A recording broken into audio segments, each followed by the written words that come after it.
Peace be with you. Welcome to the Institute of All Intelligent Life. My name is Alan Kiesler. We're starting our 5th class now.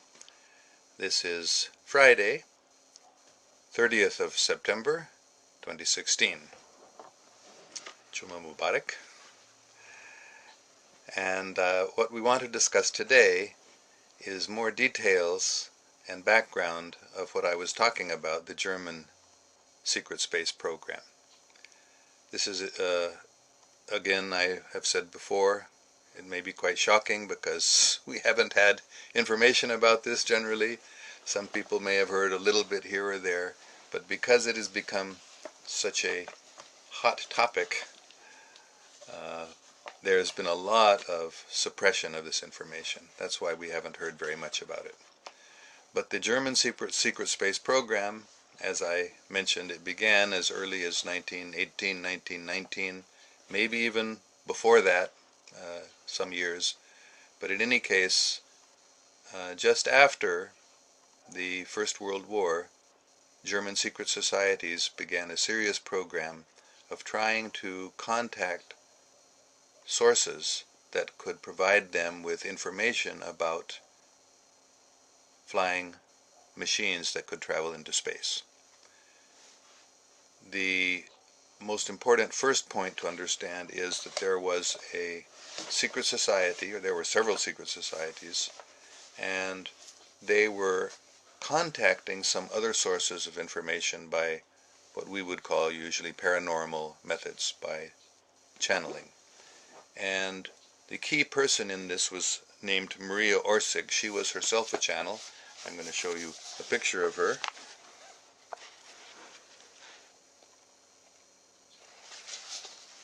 This is from the book, which I have already talked about, Insiders Reveal Secret Space Programs and Extraterrestrial Alliances.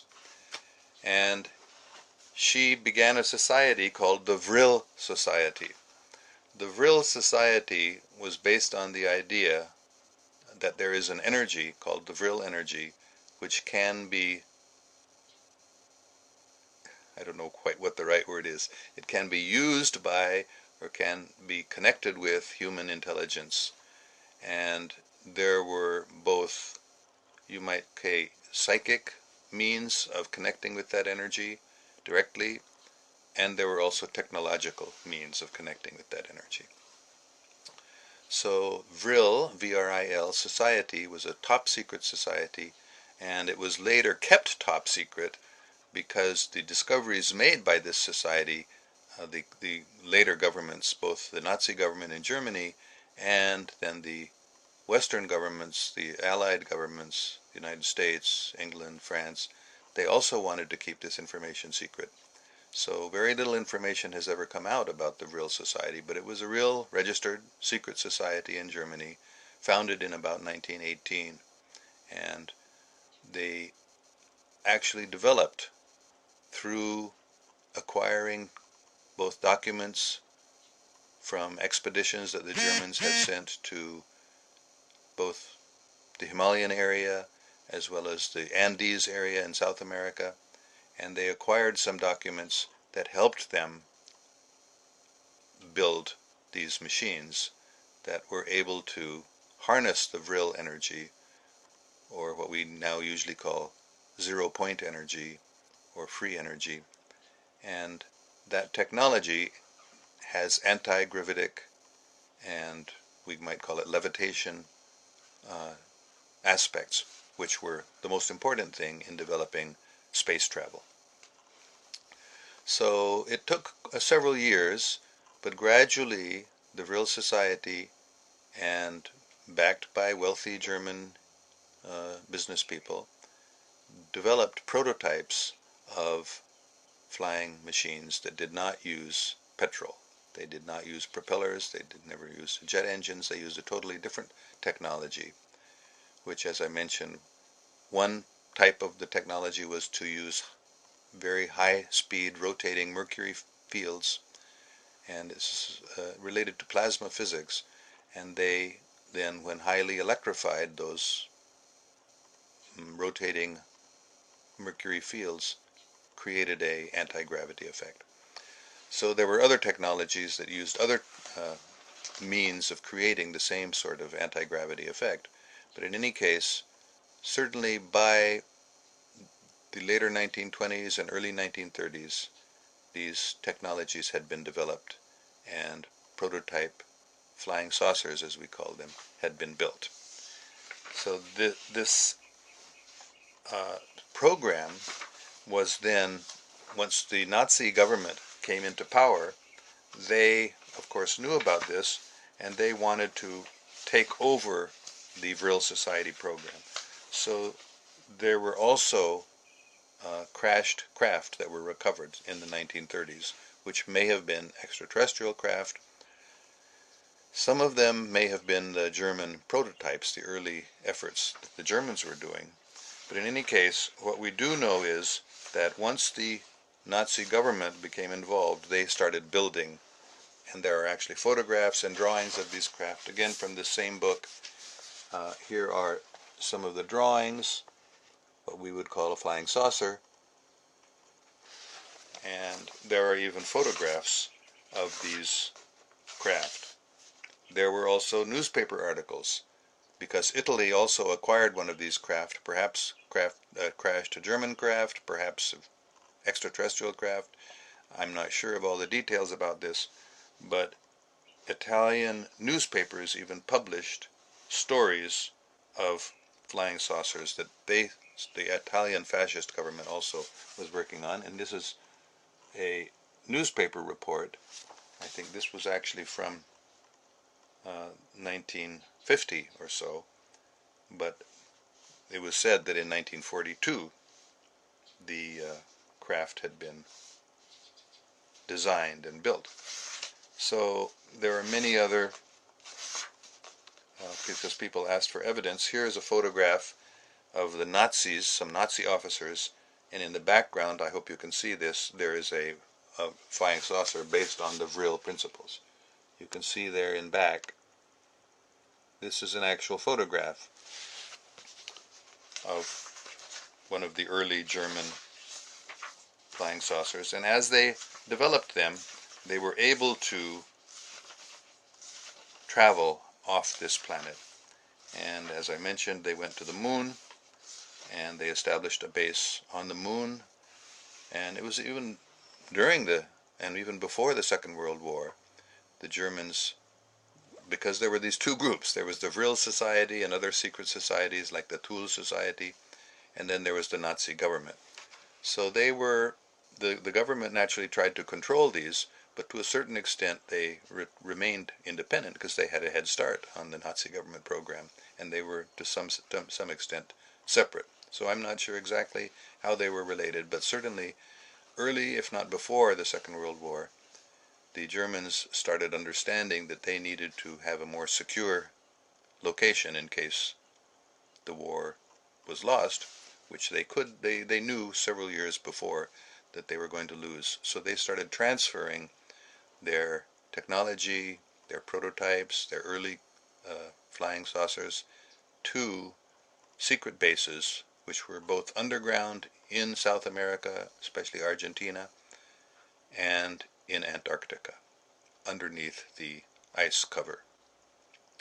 So by the time the Second World War was ending, the Germans already had developed flying saucers that were capable of traveling to the moon and even to Mars, and they established bases. They had a lot of trouble in the beginning because when they first got there, they realized there are other people there already. Other extraterrestrial races were already there, and they had their bases. And the Germans discovered some ancient structures which they were able to utilize. That is the base on the moon, of course, because the atmosphere is minimal there. They had to develop their own chambers, you might say, pressurized cabins, but they utilized some of this ancient technology and they repaired it because a lot of it was in decay, and they built their first base there on the moon. But there were other people there also, and it was astonishing to them to learn all of this, of course, and it's kind of astonishing to us, I'm sure, to learn this also. But there were a number of different extraterrestrial races present there, and the Germans could not do very much because they were, you know, the young kid on the block. They were newcomers, so they had to eventually cooperate with some of those extraterrestrial races, which they did do. And they also then developed the program on Mars. And the Martian situation was quite different than the Moon. There were people there, but not so many, or at least not so many different groups. And there were people who claimed to be Martians indigenously. That is, that they had lived there for who knows how long, and they said that was their home. And they mostly lived under the surface of Mars, because and NASA has also recently stated this, that there were, a long time ago, there were oceans on Mars, very, very large oceans. So there was a whole development of life, including intelligent life on Mars, a long, long time ago. And the Germans discovered some of these groups. Again, there were at least 2 or 3 different groups. And they found there were a lot of problems. The Germans ran into a lot of difficulty. One of the main problems was that they first settled in the equatorial region near the equator of Mars, but there were huge electrical storms. A lot of static electricity built up in the atmosphere there and created storms with huge lightning and created problems for their equipment, because they were developing what we consider later 20th century developments of computers and equipment that depends on electronics, which these electric storms disturbed. So they had a lot of failures, and finally they realized a place to live, both because of the problems on the equatorial regions and because of many other bases that these previous 2 or 3 settlers there, or natives, had occupied, and they weren't very friendly. So they had to develop their own areas, and they did, which was nearer to the poles, about 20 degrees from the poles, because the polar areas, like on the Earth, were much colder, ice covered, and so they settled in a sort of intermediate area, and they built their bases there. Now, what's interesting is that, as I mentioned, when the United States discovered all of this, they had been getting a little information through their spies in Germany. They knew that something was going on. The British also knew that they had developed some sort of technologies that were far advanced. So the United States then acquired a lot of this German technology and started its own program. But it was 20, 30 years behind. And actually what happened is that the Germans, as I mentioned yesterday, the United States thought they would infiltrate the German program, which was based especially in Antarctica and in secret underground bases in South America.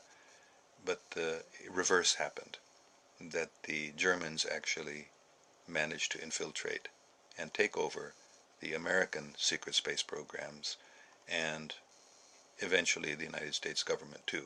And this is what President Eisenhower warned the American people about in his famous last speech, in which he said, he used the term military-industrial complex, and he warned the United States, he warned the people of the United States about this military-industrial complex, which was actually being taken over by these German scientists and agents of that German colony in Antarctica and South America, which had also had its bases by this time well developed on the Moon and on Mars. And although I don't know exactly when, it may have been during the Second World War time, the Germans also developed the ability to travel to other star systems. So we have to understand that the technologies that they had acquired enabled superluminar speeds, faster than the speed of light. So that's now quite commonly known because of science fiction that has introduced this idea, which is not, as I was explaining, science fiction, but it is science fact, which is being presented to us gradually as science fiction. So the Germans had even gone to other star systems and were far more advanced than the Americans, and really the NASA program, which the United States developed, was quite far behind, using rocket ships. They concealed still, and even today, they're still trying to conceal the fact that this electrogravitic technology, what we call flying saucers, and other types of machines that use the same basic technology, different, much larger. There is one, as I had posted also on my Facebook page quite some time ago, there were large cigar-shaped craft that were much, much bigger and could be like a mothership or like an aircraft carrier that has aircraft on it.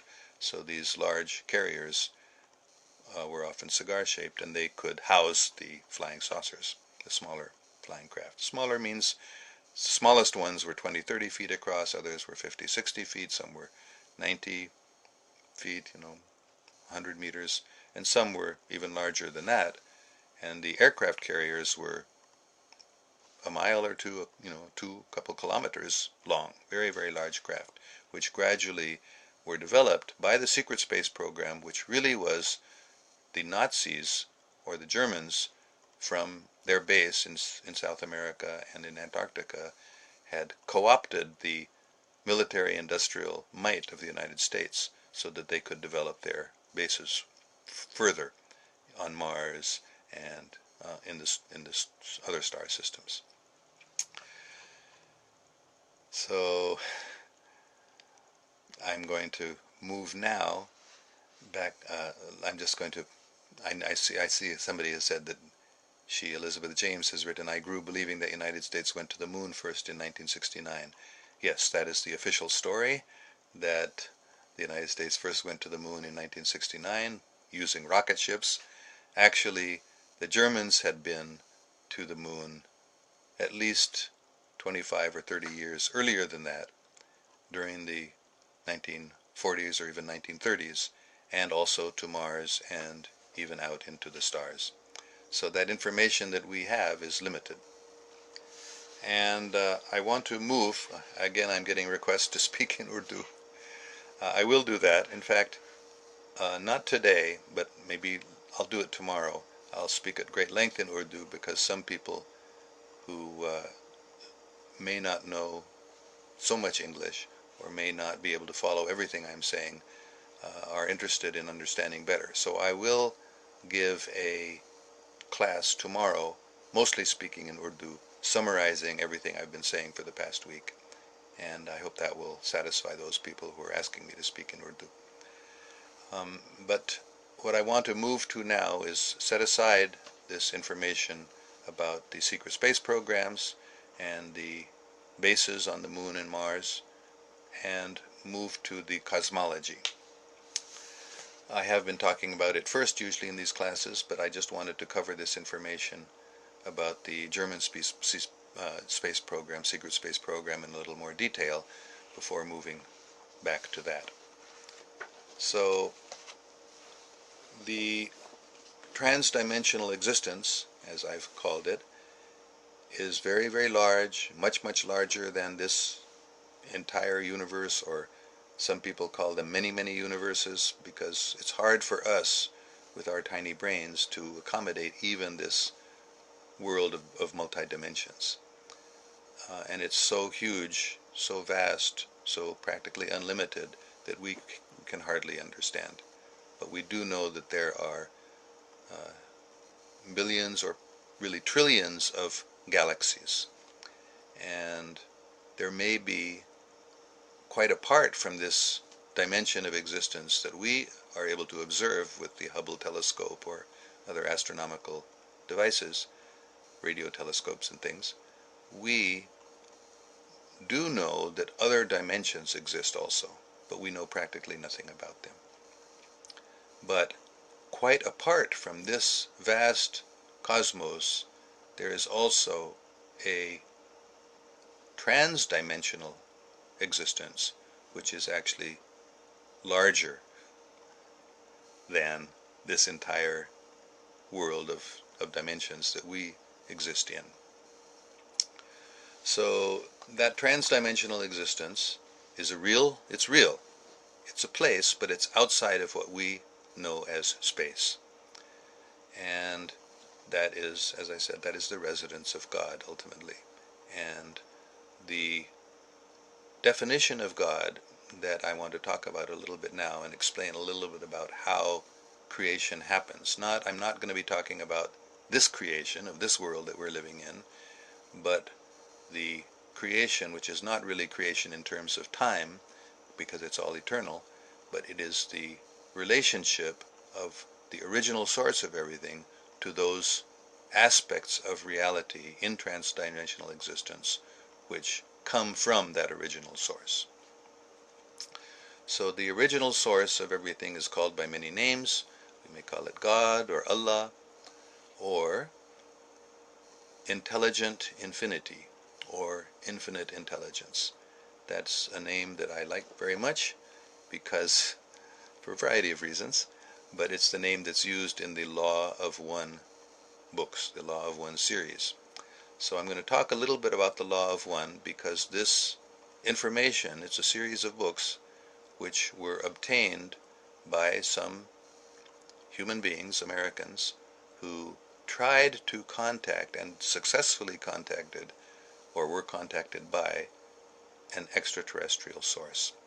And this information available in these books is highly prized by the secret space programs.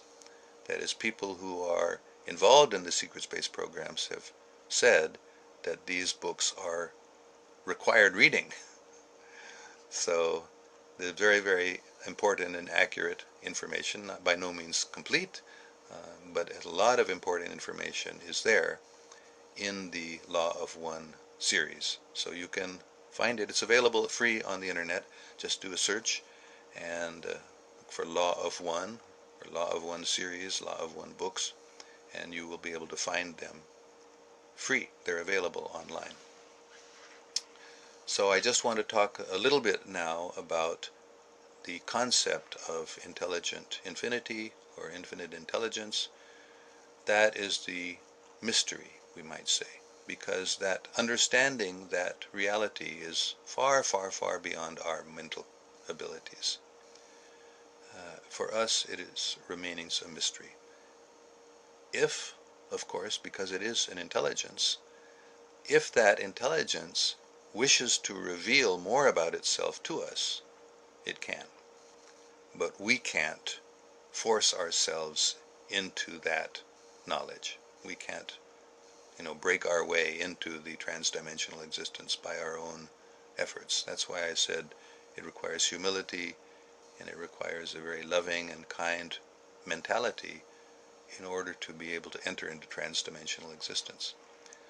But if what we would call God or Allah or the absolute truth or the infinite intelligence wishes, then that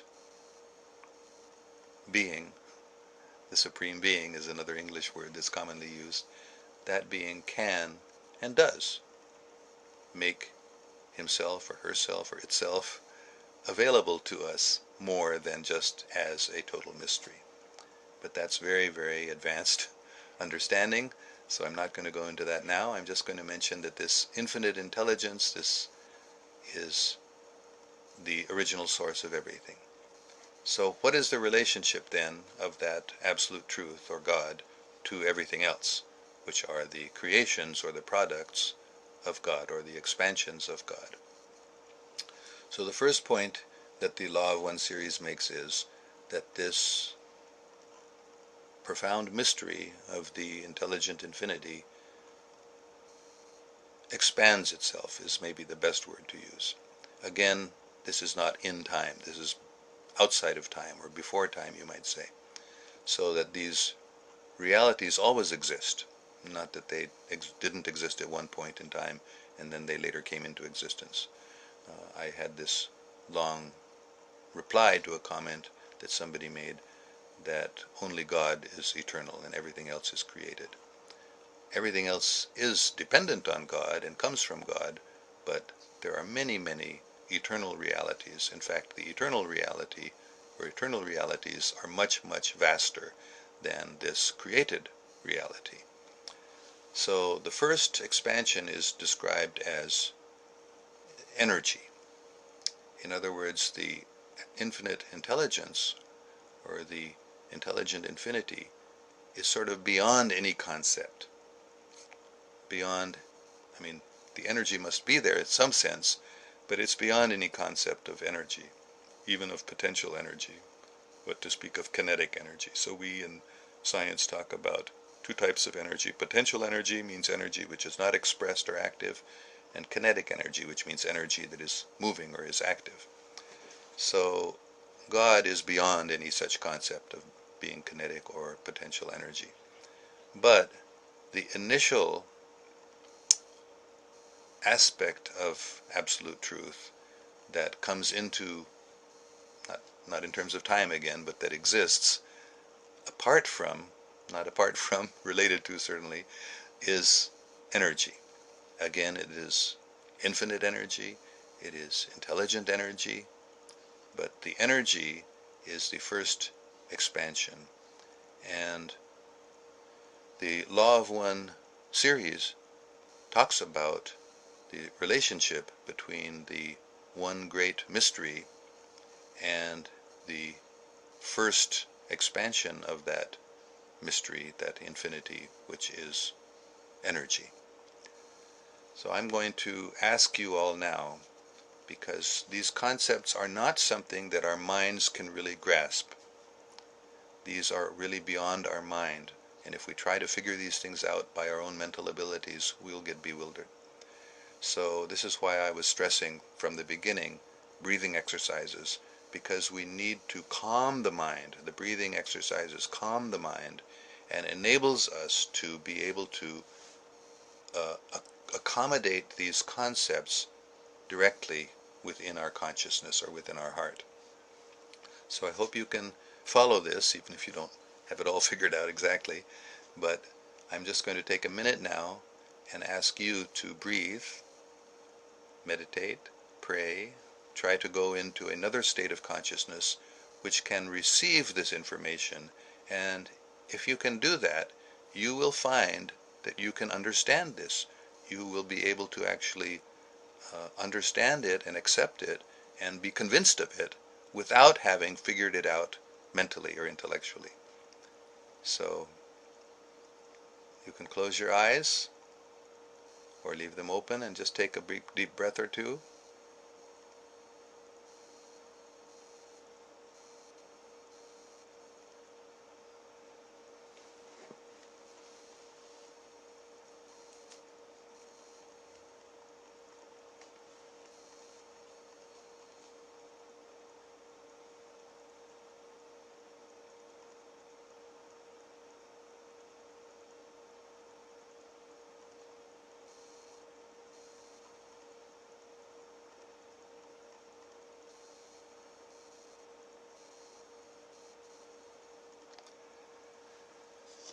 So this is actually important. You may not have ever had a class in a university or college or school which the teacher told you to stop in the middle of the class and take some deep breaths, but that's because modern education is all on the mental platform. And in order to understand these truths that we're talking about here, we have to go beyond the mental platform. So this deep breathing is one very common practice that's used throughout the world in many traditions to begin the meditative state of mind in which this knowledge can be accommodated within our awareness. Another, I'll just mention this because this issue had come up and some people were offended by my approach, but chanting the names of God is also a process by which very quickly our consciousness can be brought to a level where we can accommodate or we can incorporate these higher concepts. So because this is so much tied up with religion, and then there are different religions and people have their individual religious beliefs, so it causes a lot of problems for some people. But you can chant any names of God, and there are many, many, many names of God. For example, Allah is the common one that's used in the Muslim tradition, And I also love, and when I do my exercises, I am often chanting Allah, Allah, Allah, Allah, Allah, Allah, Allah, Allah, Allah, Allah, Allah, Allah. And very quickly, just like when you breathe deeply, you can feel a change in your consciousness. By chanting names of God, you will feel your consciousness becoming peaceful, expanding very quickly. Or if you follow some other religious tradition and you have some other names of God, you can chant those names also. So I'm just going to allow you, each one of you who is listening, to take a minute, and you can either do the breathing exercise a little bit more, or you can chant either out loud or silently, both are effective, some name of God. And then I'm going to continue just for another couple of minutes about this description about the original absolute source of everything and its first other aspect, or its first production, which again is not a production in time, but is an expansion in eternity. So please take a minute now and do some deep breathing, and you can do some chanting.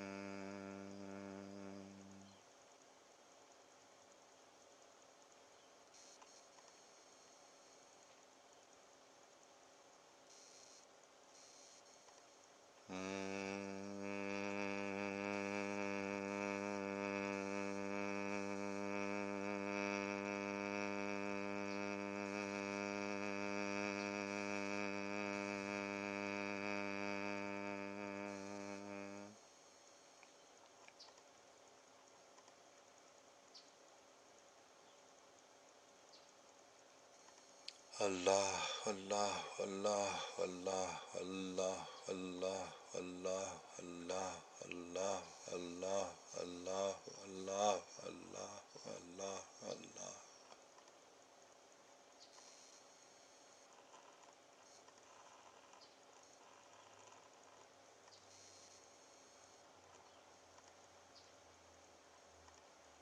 Allah, Allah, Allah, Allah, Allah, Allah, Allah, Allah, Allah, Allah, Allah, Allah, Allah, Allah, Allah, Allah, Allah, Allah, Allah.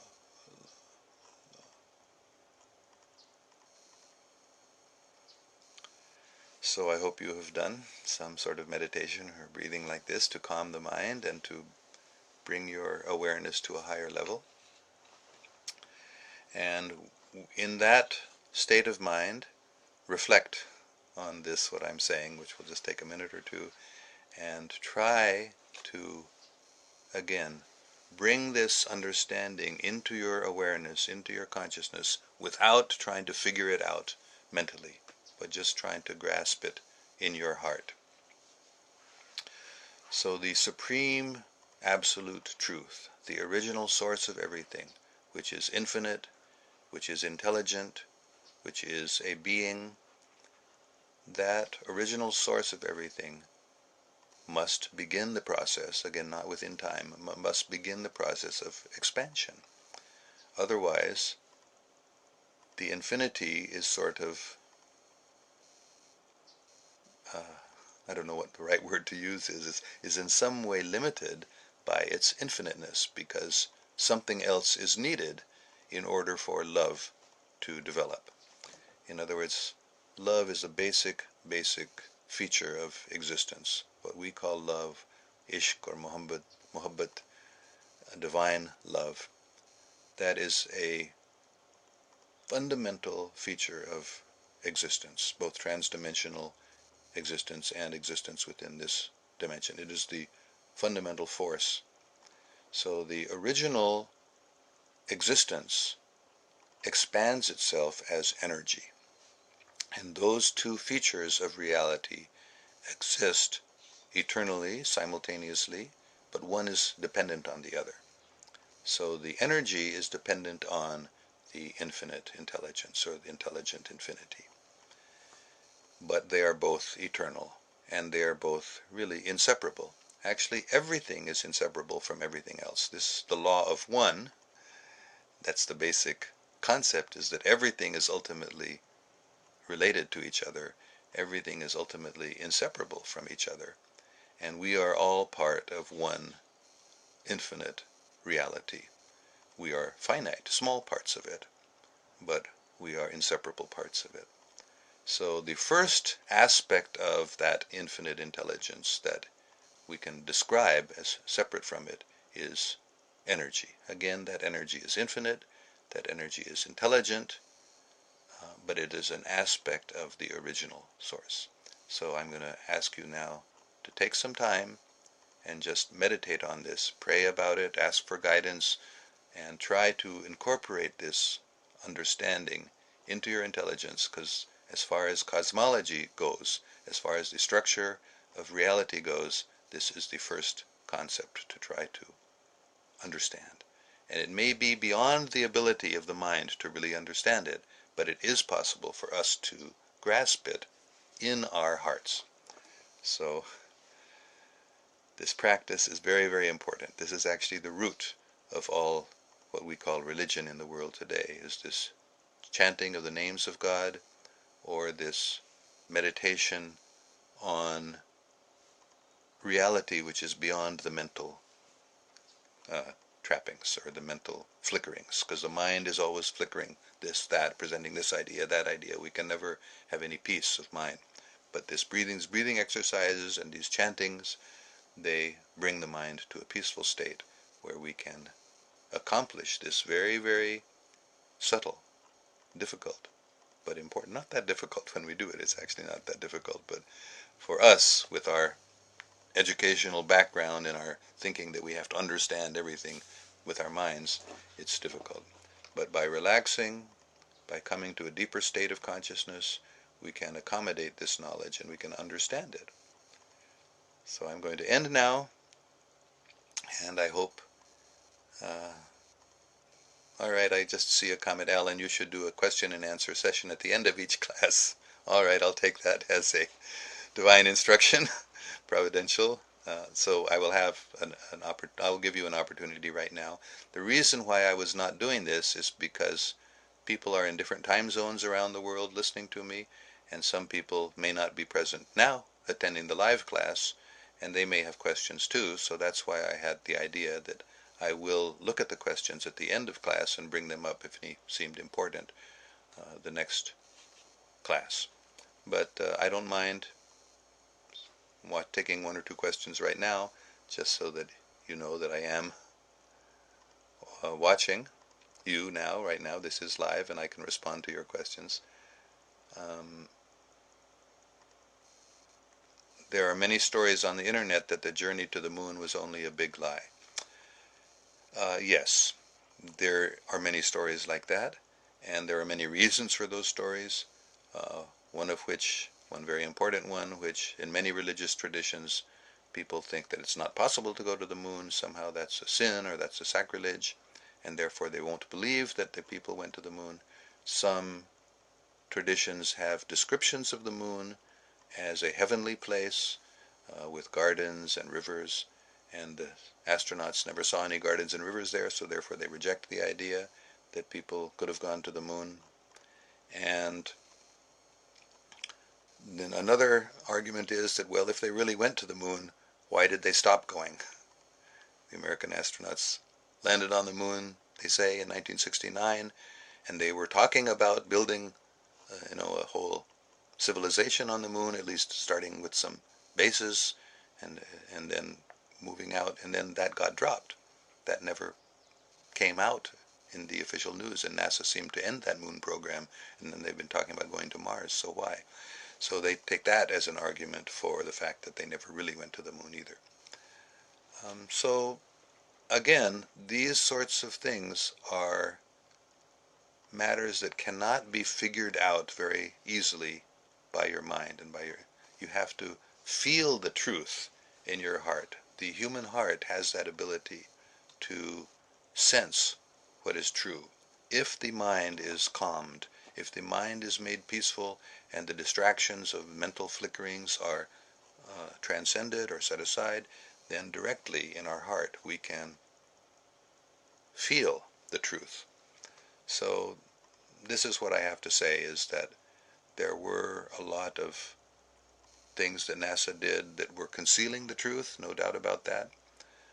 One of them is that when the astronauts originally went to the moon, they were confronted by people that were already there, and they concealed that. So many people know that something's wrong with the moon stories that NASA gives, but and therefore the conclusion on many of them, and they're available on the internet, is that they actually never went to the moon. My own conclusion is, for many reasons, that they actually did go to the moon, and that they found that there were beings already there, and they didn't have free rein to do on the moon whatever they wanted. Again, this applies to the Germans who went in the 1940s at the latest, and it applied to the Americans who went in the 1960s at the latest. They actually had utilized some of these flying saucer type craft, anti-gravity craft, before they ever went on the NASA mission. That's part of the top secret space program information. And even the Americans were cooperating with the Russians, believe it or not, in these early top secret lunar expeditions. So when they went, the Germans, the Americans, the Russians, later people that have gone, they've all found that there were other beings there already. And actually there had been moon bases for thousands, millions of years. So that's the response to that question about whether it was a total false story that they'd gone to the moon. My own conclusion is they did go, but they haven't revealed the truth about what happened when they went. So again, I see some other comments about people inquiring about whether they've been to the moon or not, or if they did, it wasn't until 1969. So I think I'm not going to go on now, because I was planning to limit these classes to 40 minutes at the very most, and some of them were, between half an hour and 40 minutes. It's now been over 40 minutes. So I am going to end this class, but I will take perhaps one or two questions at the end of each class. Although, again, let me conclude by saying my purpose was, in doing this, to hope to get some income from it also. So I charge tuition for the class, not for observing the class, but for participating in it, meaning for asking questions and getting answers to your questions.